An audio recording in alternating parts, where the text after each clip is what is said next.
segundo secretario del Comité Central del Partido Comunista de México, profesor en Historia, ha escrito textos sobre la intervención imperialista en América Latina, el papel de los monopolios en México. Ha escrito corresponsalías para diarios turcos, portugueses, griegos y estadounidenses, y participando en movimientos como el Movimiento Magisterial de Bases en Morelos, la Asamblea Nacional Popular en Guerrero, entre otros. Bueno, les damos la bienvenida al segundo secretario del Comité Central del Partido Comunista de México. Gracias. Por las prisas y las transfieren desde la puerta, que nos andan diciendo que ya casi nos quitan el auditorio. Entonces, si el tiempo es cruel, vamos a poder hacer todo un análisis aquí del marxismo, el leninismo, la estrategia, la táctica, etc. Así que vamos a intentar resumirlo, hacerlo de manera veloz. Y camaradas del Comité Estudiantil de Lucha, pues básicamente no les vamos a decir exactamente el día de las elecciones qué hacer, si lo van a dejar en blanco, si no deben ir, si deben ir, si deben dejarles unas malas palabras en la boleta, o si deben votar por uno u otro. Porque independientemente de lo que hagan el 7 de junio, lo diera esa orientación o no lo diéramos o lo explicáramos, no les va a servir luego el 8 de junio, ni el 9 de junio, ni el 10 de junio. Porque suponiendo que tuvieran dudas de último momento, estando en la urna tardarían 10 segundos, y los siguientes 3 años están compuestos por 1.576.800 segundos.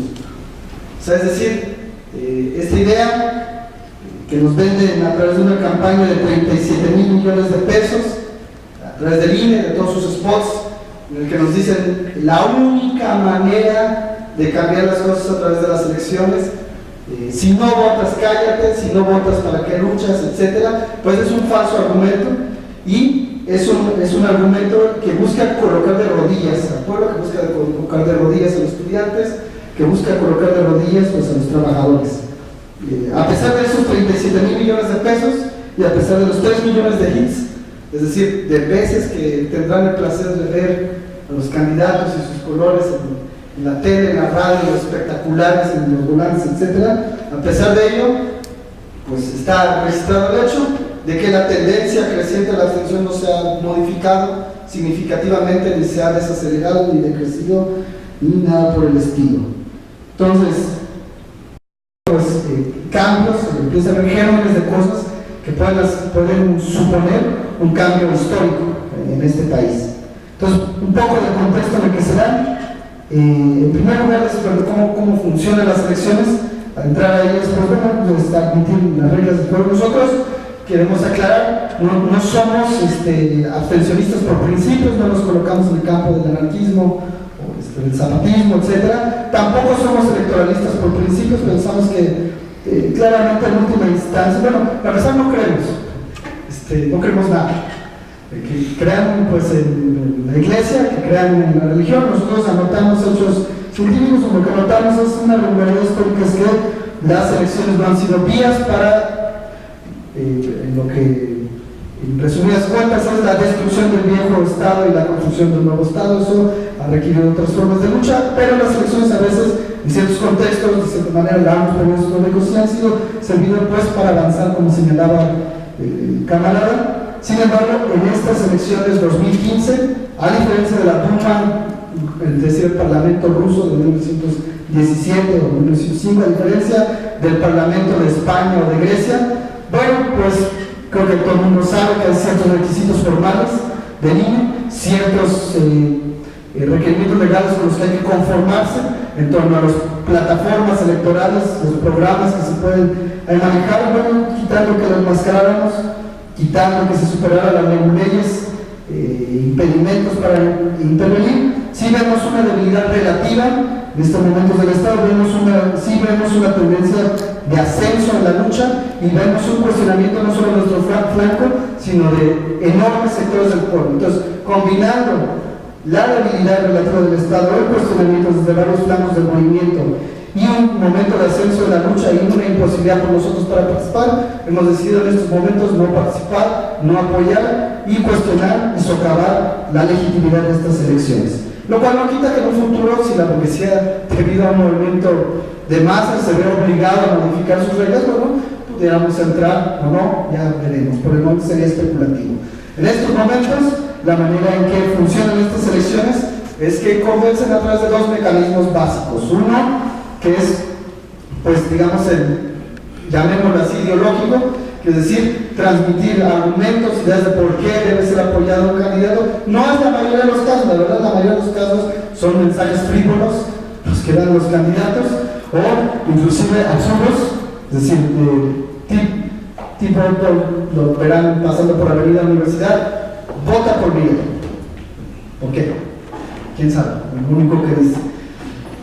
La capacidad de una idea, obviamente no nos la van a pasar por telepatía, obviamente necesita un medio, necesita un spot de la tele, necesita un spot de la radio, necesita llegar a través de un volante, necesita llegar a través de un cartel, necesita llegar a través de un espectacular, y todos estos medios pues cuestan dinero en el capitalismo, y es aquel partido que obtenga mayores recursos económicos será aquel que podrá multiplicar más su mensaje y que seguramente pues cosechará tales votos. Y el otro mecanismo principal que todo el mundo conoce es en medio de la pobreza estructural, en medio de la desigualdad, en medio de la división de clases, pues la compra de votos, de despensas, etcétera, etcétera, etcétera.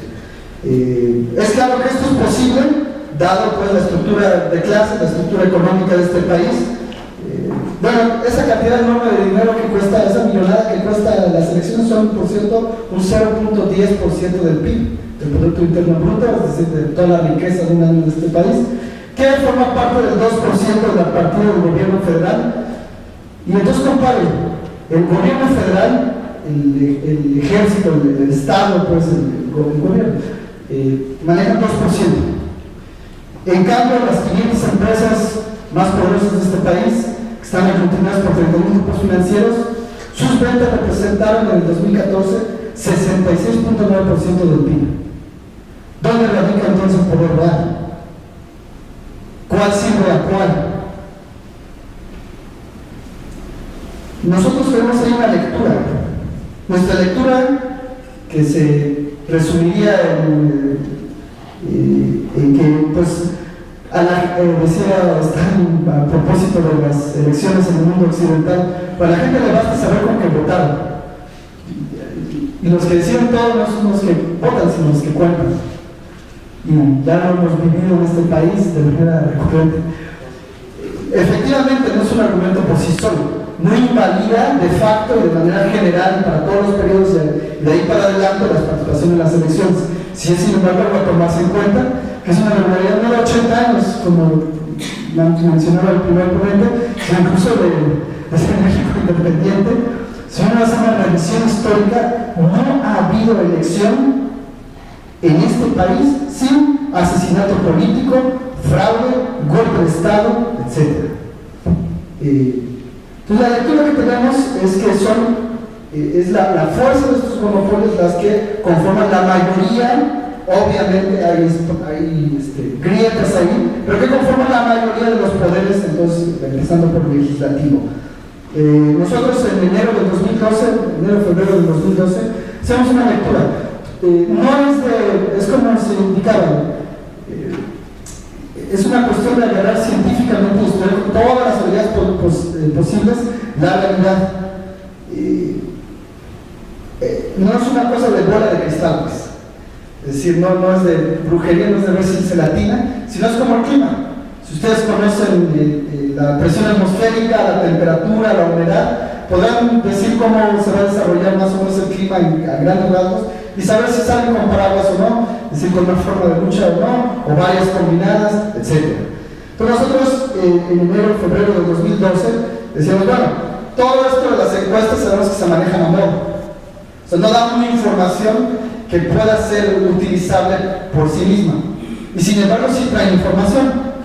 Las empresas encuestadoras trabajan para ciertos periódicos, trabajan para ciertos grupos editoriales, y tales grupos editoriales tienen accionistas, y tales accionistas se conforman en su mayoría por uno u otro de estos pueblos monopolistas. Es decir, si uno ve la encuesta a cuál candidato favorece de cuál compañía estadística, y le sigue la cola a qué grupo editorial pertenece y le sigue la cola a cuáles son sus accionistas, puede hacer la lectura de qué grupos monopólicos están apoyando a qué candidatos. Efectivamente, como producto pues, de la gestión específica que manejó López Obrador en el DF, pero pues, no es difícil descubrir el hilo ahí, pero que tenía el beneplácito de Carlos Slim, es decir, segundo piso, Icacarso, línea 10, 11, 12 del metro, Icacarso, reconstrucción del centro histórico, Icacarso, sistema de telecomunicaciones inalámbrica para la Secretaría de Seguridad Pública del Distrito Federal, Icacarso, etc. Bueno, está bien, es un monopolio bastante serio. Sin embargo, decíamos, el conjunto de monopolios que apoyan a Peña Nieto tienen una correlación mayor al monopolio que le da su beneplácito a López Obrador. Y decíamos en enero, febrero de 2012, independientemente de la cantidad de votos, quien va a quedar es Peña Nieto. Así. Y la gestión por la que se va a adoptar es una gestión de respuestas, de medidas bárbaras de la burguesía para preservar su plusvalía. Es decir, si están optando por esta vía y no por la vía del clientelar, de intentar apaciguar las cosas, bueno, es porque van a aprobar medidas drásticas e inmediatas. Dijimos, aguas, va a quedar Peña Nieto y ver todos tus consultables, los documentos del partido en internet. No se lo estoy inventando ya después de la fiesta, podrán ver que ahí estaba. Y decíamos, bueno, van a venir esta serie de reformas y eso traerá pues, consecuencias, traerá una agudización de la lucha de clases y bueno, etc. Tengo una lectura. ¿Será así? O sea, coincidimos, todos observamos el fenómeno de que las elecciones intermedias tienen menor participación. ¿Será porque el pueblo no se emociona? ¿O este pueblo no se emociona justamente por algo en las elecciones intermedias? Entonces, de todos los tres poderes, evidentemente el ejecutivo que tiene en manos sobre el ejército en este régimen es algo bastante importante. Sin embargo, directamente de él y de sus secretarios y sus ministerios viene todo el control de este 2%. ¿Qué es lo que afecta mayoritariamente a los grupos monopólicos? Son las legislaciones que permiten modificar o controlar cómo se darán las transacciones bancarias, cómo serán las partidas presupuestales destinadas a X, Y o Z, cómo serán, en pocas palabras, la gestión. Es decir, la reforma laboral es aprobada por este poder, por el poder legislativo, y por ello no es casual que hayan conformado el Pacto por México. Es decir, el poder que más le interesa de toda la burguesía, digamos, en business, en sus intereses, es el poder legislativo. Y de ahí que, o sea, y eso lo pueden correlacionar con otra cosa. No necesariamente quien gana el gobierno estatal es el mismo partido, no es el mismo que gane la mayoría de las diputaciones federales. O sea, ¿cómo se explica ese fenómeno? Bueno, porque el dinero que llega a las campañas de diputaciones federales es diferente a que llega el gobernador, que tiene más que ver con poderes locales, fácticos, grupos clientelares, etc. Entonces, a la burguesía le interesa, a los grandes grupos monopólicos, a la gran burguesía, le interesa ese lobby en el poder legislativo. La campaña va pues para ellos. No es casual que no levanten interés de nuestro pueblo. Y viceversa. Es decir, está este proceso. Los monopolios apoyan a la mayoría, conforman una mayoría absoluta.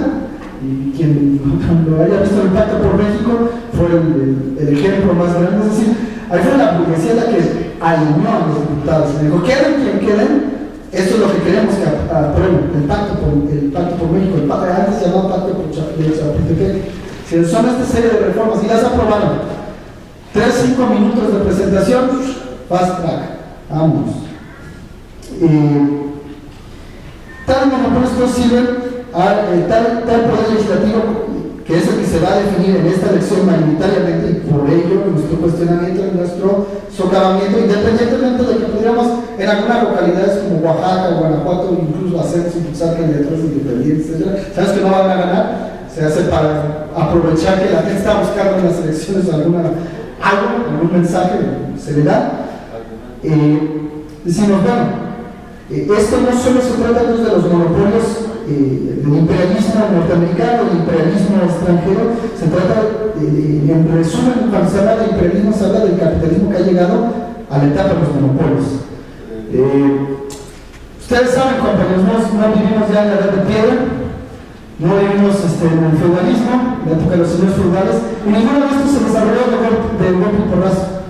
El esclavismo, si ustedes van pasando de la antigua Mesopotamia, la que ven muy pocos esclavos en manos del templo, pasando al Egipto, que no fue la forma principal del esclavismo, y tenían algunos esclavos en manos del faraón, pasa a Grecia, que ya en la época helénica de Alejandro Magno llega 3 esclavos por un ciudadano libre, hasta llegar a Roma 10 esclavos por un ciudadano libre. Pero eso es una cosa que se desarrolló miles de años. El feudalismo fue pasando a su vez así, y el capitalismo, que es el que vivimos actualmente, va pasando de su primera etapa más primitiva, que es el mercantilismo, a esta. La época de los monopolios, la época de la exportación del capital, la época de las guerras imperialistas, la época en la que el capitalismo es totalmente parasitario y en el que pues, se abre la etapa de la revolución socialista. Y ahí es donde decimos, bueno, ¿cuáles son los monopolios? Es decir, o sea, ¿cómo explicamos todo este cambio, ¿no? La legislación de estos monopolios, estas 300, 400, 500 modificaciones hechas a la Constitución mexicana? Bueno, porque en un principio se escribió en 1917, pues bajo la sombra de 2 millones de muertos, de ejércitos campesinos que había que políticamente arrancarles las banderas, de una preocupación de la burguesía que existía en este país. O sea, ustedes saben lo que pasó, necesitaba desarrollarse, y para desarrollarse necesitaba arrebatar el petróleo, necesitaba arrebatar el control de los ferrocarriles. Y arrebatar el petróleo de los ferrocarriles, como apenas pasa en Venezuela hace 10 años, pues involucra enfrentarse a poderes imperialistas. ¿Y cómo te vas a enfrentar a ellos si además tienes una lucha exacerbada en tu propio país? Pues no se puede. Entonces, de ahí que vinieran concesiones. El artículo 27, el derecho a huelga, las 8 horas, el salario mínimo. Es decir, en pocas palabras, es bueno, campesinos tomen la tierra, en régimen ejidal, bueno, tomen el derecho a huelga, tomen el sindicato, y en caso de guerra, apóyenme. Pero eso también involucraba, ok, el petróleo estaba en manos de México, pero yo México, yo pedazo de México, yo obrero, ¿cómo lo disfruto, cómo lo gestiono? Está en manos del Estado burgués y lo usó para su beneficio. Es decir, agarró hasta el último centavo, hasta la última gota de sudor, reunió el trabajo concentrado de toda la sociedad en su beneficio. Es decir, pues necesitaba mover sus mercancías, necesitaba construir vías carreteras, necesitaba energía barata, la energía, tomando todas las fuerzas de la sociedad, ciclo tras ciclo, pues esta burguesía dejó de ser pequeña y dejó de ser mediana, se volvió una burguesía monopolista. Hablamos de los Carlos Slim, de los Mariano Mazubala, hablamos de eso. A un capital imperialista le interesa una alianza antiimperialista, pues evidentemente que no. Puede cancelar todo lo que viola la Constitución, que ya le hizo una traba. Puede modificarla para volver a letra muerta como lo ha hecho. ¿Y con quién entonces le interesa la alianza? Bueno, le interesa con sus pares, con los monopolios de Estados Unidos. Y ahí nuestra lectura es, bueno, el TLC efectivamente arruinó a la mayoría de los pequeños, medianos industriales, pero preservó el capital, al interés del capital en tanto capital. Es decir, a los monopolios más poderosos les dio condiciones favorables con este mercado común. Algunos de ellos se multiplicaron por 5, por 13, por 80, hablando del grupo Caso, hablando del grupo industrial Minera México.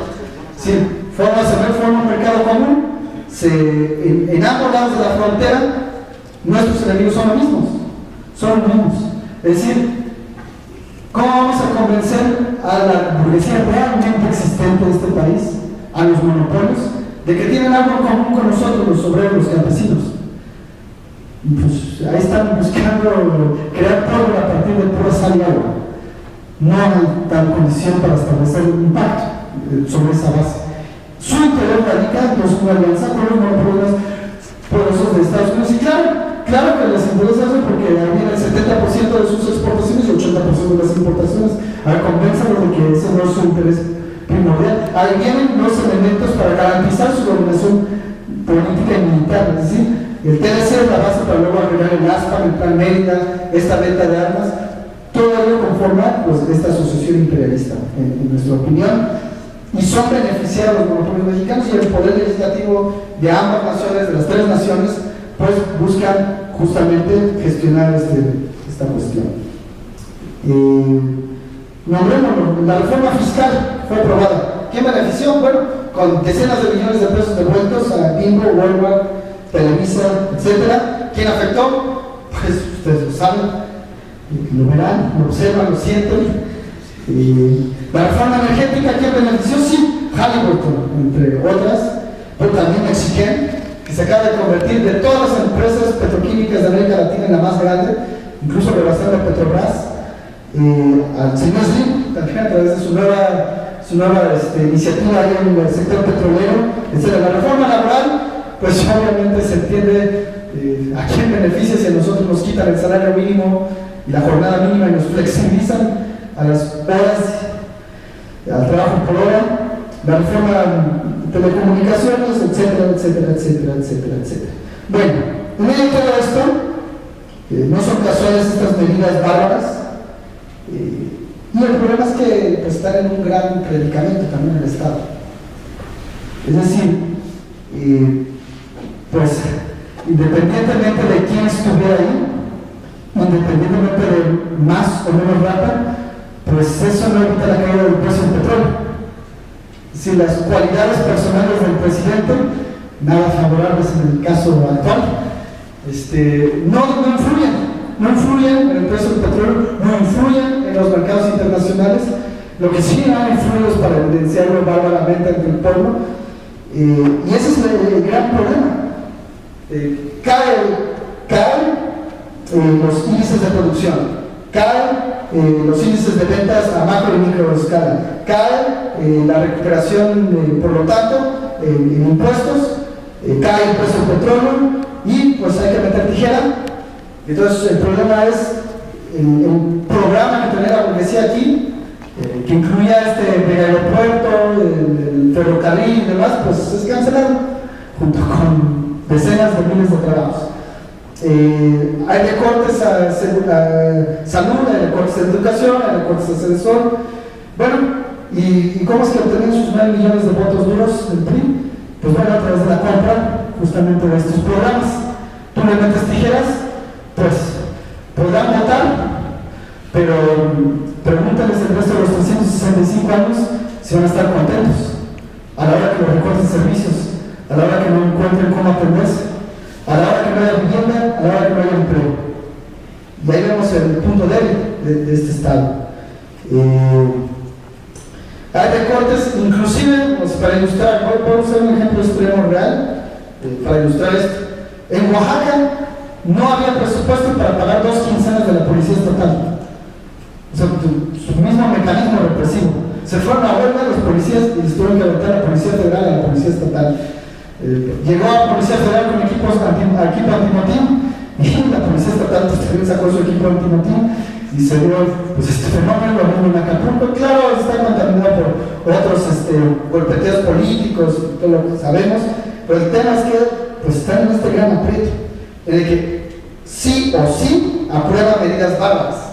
Esto que se manejaba, pues, de que estamos a punto de ser racionados a 50 litros por agua, son medidas que países cuya crisis en la producción desdobló en crisis financiera, en crisis de presupuesto total, crisis en todas sus manifestaciones desdobladas.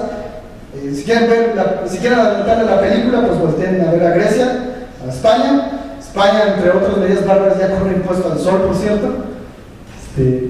No pueden poner paneles solares porque se calcula la cantidad de fotones que llegan y deben ustedes pagar, si son ciudadanos españoles, les cobran un impuesto por el uso del sol, y si no pagan, pues viene una multota de varios miles de millones, no, perdón, exagero, decenas de miles de euros, me estaba pasando, pesos creo.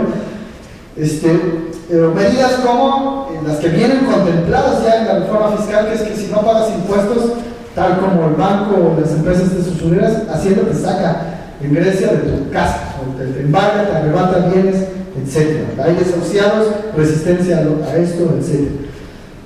Nosotros tenemos una lectura de decir, bueno, vienen estas reformas porque responden al comportamiento económico, y nuestro modelo técnico dice que pues, si hay un descenso en el nivel de vida, si hay estas agresiones bárbaras, pues tendrán respuestas. Si el bueno, no lo dejemos nada más en el deseo, vamos a ver si es cierto. En el 2013, mediados del 2013, sacamos un documento de que algo que llamamos la tendencia de insumisión. Nombre bonito, para decir lo siguiente. Dicen, bueno, desde el 2008-2009 se manifiestan estos fenómenos económicos del descenso, hay una traba por la composición orgánica, sobre acumulación, sobre producción, etcétera, etcétera. Dicen, bueno, vamos a ver si es cierto que se incrementan los problemas, a ver si no está en nuestro deseo y estamos confundiendo la realidad con nuestro deseo. Y vimos que sí. Datos ilustrativos, lo pongo por también, ahora estamos abiertos a compartir los documentos, no hay problema por nosotros, para eso están. Nada más menciono un par de figuras. De acuerdo no a los comunistas, sino a las Secretarías de Seguridad Pública del Distrito Federal y datos estadísticas de la ALDF, entre el 2006 y el 2009 hubo 10 protestas por día en el Distrito Federal, por distintos motivos, federales, estatales, locales, etc. 2011 y 2012, eso se incrementa a 14, solo el año 2013 creció a 27. Entonces observamos esta tendencia. Conflictos agrarios, observamos la misma tendencia. Emplazamientos a huelga, reconocidos o no reconocidos, es decir, paros ilegales, etcétera, etcétera, en aumento. Entonces, bueno, esto tiene un cierto comportamiento y debe llegar a un pico. Decíamos, llegará un momento en que se cometa algún error por parte del Estado, algún hecho fuerte, duro, que reviente la cosa. Y no hablábamos de la revolución socialista ya porque nos faltan condiciones, etcétera, ojalá, pero si decimos un escenario tipo lo que se está viendo en Egipto, tipo lo que se ve en esto de la primavera árabe, etcétera, eso se va a replicar en México en algún momento en cuanto haya una gota que derrama el vaso. Esto lo aprobamos en las tesis de nuestro quinto congreso el 15 de septiembre de este año. Unos pocos, de este año. Unos poquitos días después, sucede el SINAPA. Digamos, esperábamos poder organizarnos antes, el Estado pues cometió esta barbaridad y se vio el pico de la insumisión. Llegó un momento en el que en octubre, noviembre había manifestaciones municipales, no todas reportadas por la prensa, en cada uno de los municipios del país. Un nivel de movilización no visto en décadas. En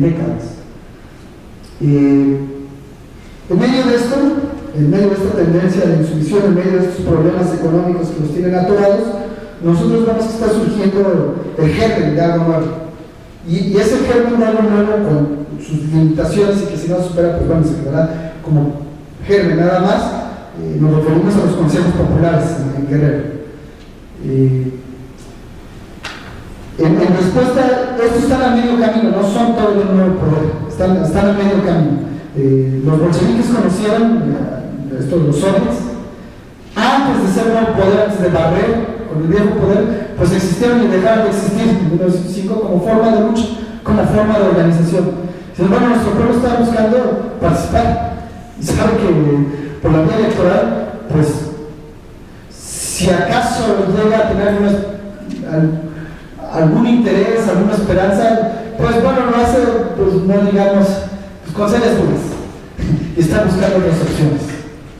Y nosotros pensamos en primer lugar en nuestro papel, obviamente trabajamos con gente que milita en Morena, lo hacemos en la lucha de masas, es decir, en la lucha sindical. Para formar un sindicato o para llevar a cabo una lucha contra despidos o por aumento salarial, no nos interesa a qué partido pertenezcan. Muchos de los activistas ahí de nuestra Federación de Trabajadores Independientes son de Morena y hablamos con ellos. Y tratamos de ver nuestro papel frente a su esperanza. Alimentársela o respetarla, pero de todos modos debatirla. Entonces, bueno, debatámosla. Que la contradicción no caiga en nosotros, que lleve esas contradicciones allá y eso pasa. Y se acercan y dicen, oye, pero todo lo que nos están hablando ustedes de la lucha sindical y mucho de clase no me lo dicen en mi comité. Pues ya cuestiona, etc. Lo mismo en lucha por vivienda, lo mismo en lucha social, etc. Entonces, la gente está buscando sus opciones, está buscando cómo participar y está naciendo el germen de algo nuevo. Y no es casual que nazca, porque el momento en el que nace es un momento en el que sí hay un descenso drástico en el nivel de vida de la gente. Sí hay un ascenso en la lucha. No nos atrevemos a hablar de un momento pre-insurreccional. No nos atrevemos a decir que es un momento pre-revolucionario.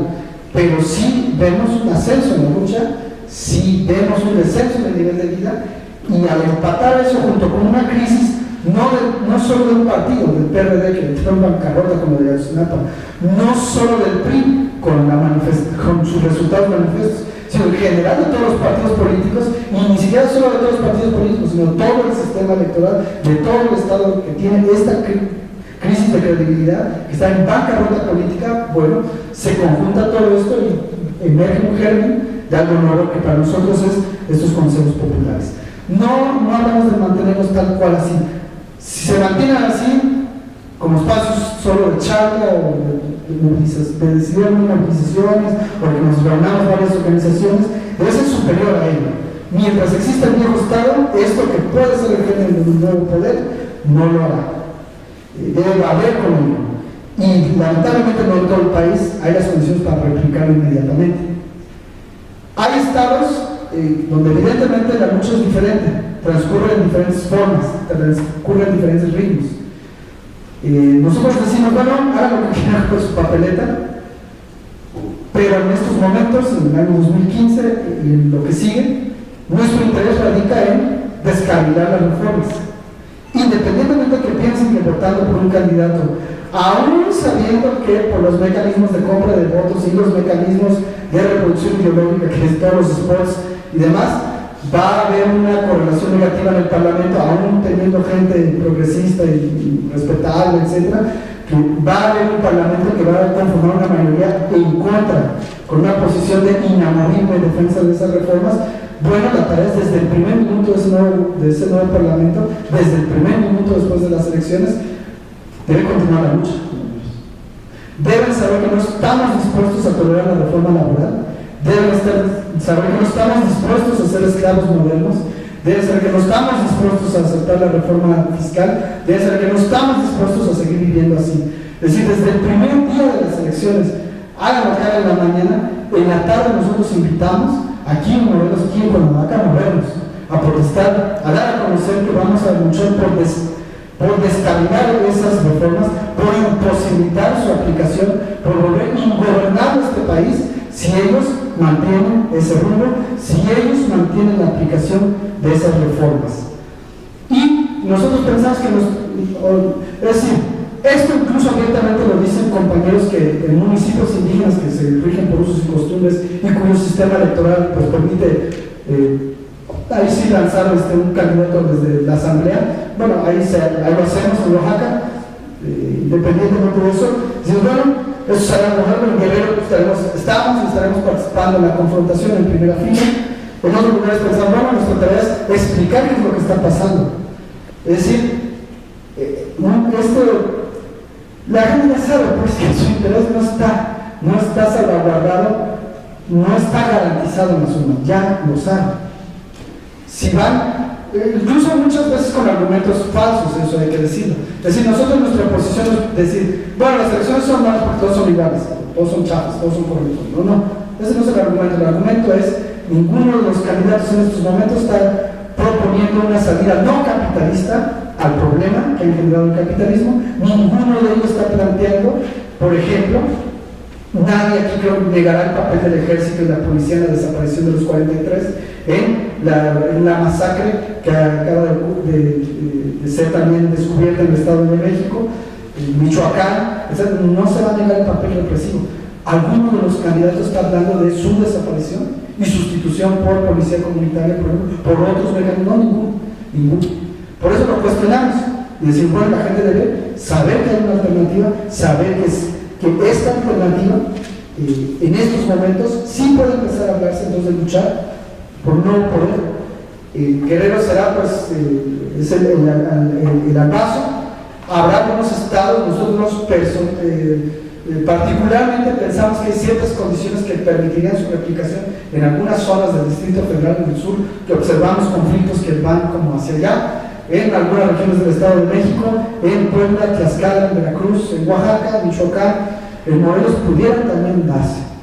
Nosotros estamos recorriendo los mercados, las escuelas, las fábricas, hemos tenido buena experiencia. Tal vez antes, pues, sí, podía haber miedo, ¿no? Que los obreros recibieran un volante y eran despedidos o todas estas dificultades. Sin embargo, hemos tenido la experiencia de que en momentos de agudización de la lucha, nadie absolutamente nadie va a hacer nuestro trabajo, que es llevar la conciencia ahí.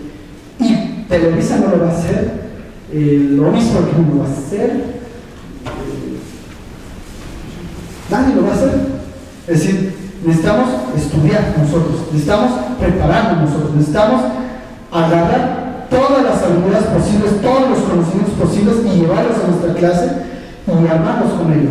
Y lo hemos tenido la buena experiencia. En Nissan, cuando fue la reforma laboral, fue la única fábrica, el único centro de trabajo en respuesta a la reforma laboral. Y Zapal bloquea la carretera, 5,000 trabajadores. Fue nota de un día, pensamos que es un poco más trascendente, pero no fue por decisión del líder sindical, se oponía. Ahí fue porque llegamos a agitarnos, a explicar que debían luchar contra ello. Y bueno, algo quedó sembrado. Pensamos que eso mismo, para una escala mucho mayor, multiplicada, debe hacerse en cada fábrica, en cada escuela, en cada barrio, en cada mercado. Eso estamos haciendo, juntando contactos, formando una red de gente que en cuanto haya las condiciones, nosotros que decimos, sí, está muy difícil lo que le estamos planteando. Obviamente es más fácil tachar una papeleta y le respetamos, no le decimos que no lo haga. Lo que le invitamos es, pues prepárese también para luchar de otras maneras. Porque no le garantizaríamos que como va a quedar el Parlamento en México, vaya a cambiar. Prepárese para luchar de otras maneras, prepárese para luchar frente a otros escenarios. Y en esos escenarios, mejor que una vez vamos organizando. Y nosotros lo que decimos es, bueno, denos aquí su contacto, denos su nombre, denos su teléfono, y no lo vamos a molestar, no lo vamos a molestar para este foro, no los molestamos, nosotros les escribimos, decimos, cuando de nuestros cuadernos tengamos 3,000, 5,000, 10,000, podemos arrancar, convocar a esa asamblea popular. Y pensamos que no va a ser tan mecánico, que en junio se acerca un escenario muy difícil. En Guerrero, cuando menos, se puede tener réplicas. Porque ahí todos los candidatos, todos los partidos, pidieron que se garantizaran las elecciones. Garantizar las elecciones, ¿qué significa? Significa la gendarmería, significa la Policía Federal, significa el Ejército, significa la represión a gran escala. Para poder garantizar la democracia, qué bonita, pues han tenido que sacar de las unidades militares acantonadas en San Luis Potosí, en Sonora, en Chihuahua. Lo hemos visto pasar un traslado, una concentración de fuerzas. ¿Qué casual? Compran, ya se anunció en el primer ponente, la compra millonaria de armas que hay en el país este año. Y qué curioso que va al mismo año que capturan al Z-40, a la Tuta, al Chapo. Entonces, ¿cuál es el riesgo? ¿Para qué se están pertrechando? Vamos a poco a enfrentarnos con Guatemala. Se está considerando que está todavía más fuera de control lo del narco y a eso responde, ¿no? Pensamos que está la burguesía tentada a la guerra civil prácticamente en Guerrero. Y en ese escenario, independientemente de que en la mañana vayamos a votar o no, si en el mediodía o en la tarde nos enteramos de masacres y de enfrentamientos contra el pueblo en Guerrero, bueno, pensamos que lo que considera es llamar al pueblo a la conformación también de asambleas populares aquí, ahora. Gracias, compañeros.